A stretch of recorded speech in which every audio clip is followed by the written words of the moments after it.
Why not 175 అంటున్నాడు. బందర్ నుంచి చెప్తున్నాం, వై నాట్ 15? 150కి వచ్చిన ఒక్కటి కొడితే 15 చాలు జగన్కి, 15 చాలు జగన్కి. మీరు ఆలోచించండి మీ భవిష్యత్తు కోసం. కులాలకి దాటి జగన్ కులాలను లేపుతాడు. చంద్రబాబు గారి సామాజిక వర్గం చేత తిట్టిస్తాడు, నన్నేమో నా సామాజిక వర్గం చేత తిట్టిస్తాడు, ప్రతి ఒక్కరిని వారి వారి కులాల చేత తిట్టిస్తాడు. ఇక్కడున్న ఈ ఆకు రౌడీని అడుగుతా, ఆకు రౌడీ ఎమ్మెల్యేని అడుగుతున్నా, నేను నీ కులం అయితే నీకు నోరు అలుసా? నీకు మేము కాపు అని చెప్పి బూతులు తిడతావా? నువ్వు ఏమనుకోలేదు, బలుపు అనుకోవాలా? ఏమనుకోవాలి? వెళ్ళి నువ్వు ఊడిగం చేసుకో, అక్కడికి వెళ్ళి జగన్ దగ్గరికి వెళ్ళి ఊడిగం చేసుకో, కుక్క పిల్లలాగా కూర్చొని పాకు. మమ్మల్ని మాట్లాడకు, జాగ్రత్త. ఒళ్ళు దగ్గర పెట్టుకొని మాట్లాడు, ఎక్కువ మాట్లాడుకో. తమాషాలుగా ఉంది ఒక్కొక్కడికి, కడుపు మండదా మాకు. మర్యాదగా మాట్లాడతాం, మర్యాద ఇస్తాం, మర్యాద నిలబెట్టుకో. పిచ్చి పిచ్చి వాగుళ్ళు వాక్కండి ఒక్కొక్కళ్ళు. మా కసులు లేక కాదు, ప్రజాస్వామ్య విధానాన్ని గౌరవిస్తాం. దాన్ని దృష్టిలో పెట్టుకొని మాట్లాడండి. ఒళ్ళు ఇష్టం, నోరు ఇష్టం వచ్చినట్టుగా పడేయకండి. చెప్తున్నా, 25 సంవత్సరాలు నా జీవితాన్ని రాజకీయాలకి పెడతా ఉన్నాను. ఆంధ్రప్రదేశ్ బాగుండాలి, దేశం బాగుండాలి, తెలుగు ప్రజల ఐక్యత బాగుండాలి. మీరు మాతో గొడవ పెట్టుకోవడం అంటే నీ బిడ్డలతో సహా 25 సంవత్సరాలు నేను చచ్చే వరకు నాతో గొడవ పెట్టుకోవడం గుర్తుపెట్టుకో. చాలా సహనం మాకు, చాలా సహనం. చంద్రబాబు గారు నిజంగా చెప్తున్నాను, ఆయన కక్ష పూర్తి ధోరణే ఉంటే పెద్దిరెడ్డి రామచంద్రారెడ్డి అనే వ్యక్తి వచ్చేవాడు కాదు. ఎప్పుడు ఆయన చేసిన అక్రమ కేసులు ఎప్పుడో లోపల పెట్టించేవారు. ఆయన పెద్ద మనసు వదిలేశారు ఆయన. అలాగే చెప్తా ఉన్నాను, ఈ రోజున పెద్దిరెడ్డి రామచంద్రారెడ్డి గారు కానీ, మిథున్ రెడ్డి గారు కానీ, వాళ్ళకంట కూర్చోబెట్టి వాళ్ళ ఏరియాలో ఎవరు రాకూడదంటారు. వాళ్ళ నియోజకవర్గాల్లో ఎవరు వచ్చినా వాళ్ళు ఊరుకోరంటారు.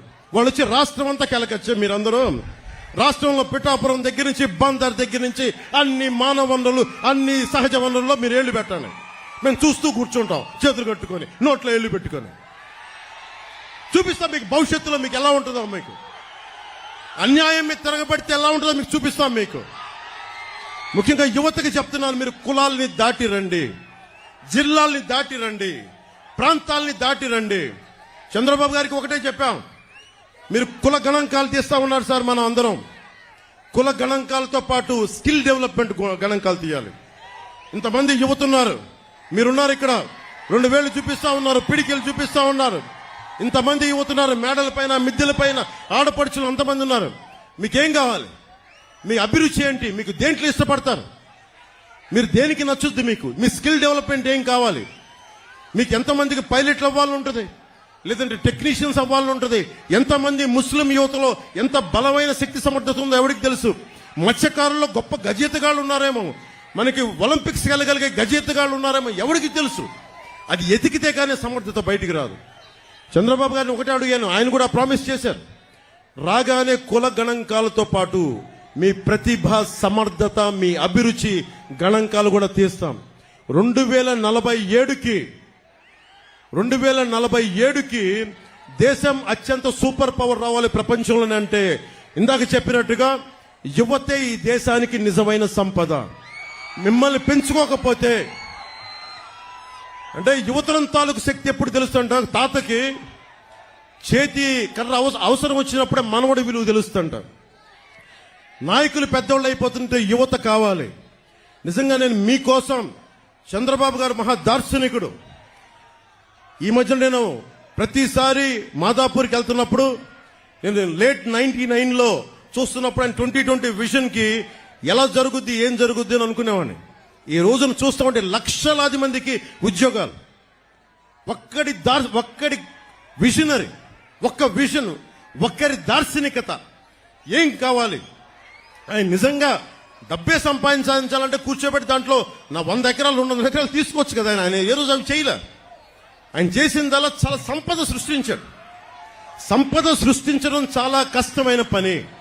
దానాలు ధర్మాలు చేయడం ఈజీ. నేనే కౌలు రైతులకి అన్ని కోట్ల రూపాయలు ఇచ్చానంటే నాకు సంపదని సంపాదించే శక్తి ఉంది చిరంజీవి గారి దయ వల్ల.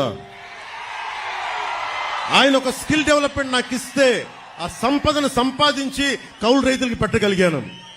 నేనే ఇన్ని కోట్లు సంపాదించి కౌలు రైతులకి ఇస్తే ఇంతమంది యువతకి స్కిల్ డెవలప్మెంట్ కి రేపొద్దున మన ఎన్డీఏ ప్రభుత్వం ఆయన అనుభవంతో కనుక వస్తే ఎంతమంది చేయగలరు?